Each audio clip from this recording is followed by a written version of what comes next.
Magandang umaga. Isang mapagpalang araw sa inyong lahat. Ako si Mark, isang electrician maintenance dito sa Kuwait. Samahan ninyo ako sa aking trabaho ngayong araw. Araw nga pala ngayon ng Biyernes. Araw ito ng pahinga dito sa Middle East.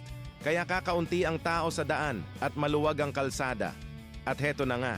Pagdating ko sa trabaho, nagsulat muna ako ng mga activity report. At ngayong araw, magsisimula na ako sa aking renovation project dito sa 5th floor. At maya-maya lang, pinatawag na ako ng general manager. Ipinaliwanag niya ang mga pagbabagong gagawin.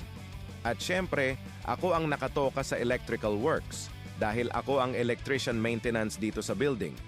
Hiningan niya ako ng sukat ng mga wire at ng kinakailangang amperage ng mga circuit breaker. Lalo na para sa mga high-consuming appliances. At lalo na kapag winter, maraming heater ang kinakailangan.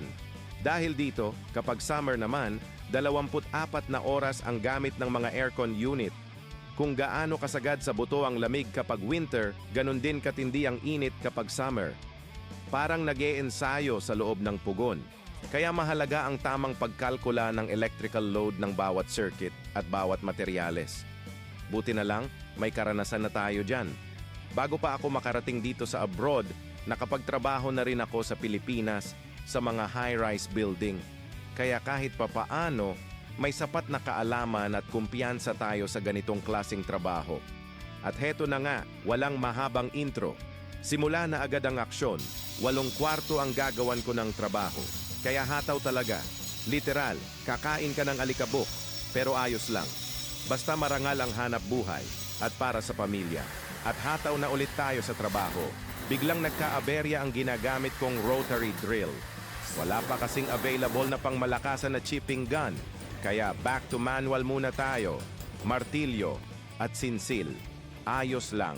Sanay na tayo dyan. Bago pa ako matutong mag-install ng wiring at gumawa ng mas komplikadong trabaho, naging master muna tayo sa pagsinsil at pagtibag ng pader. Kaya kayang-kaya ang ganitong sitwasyon.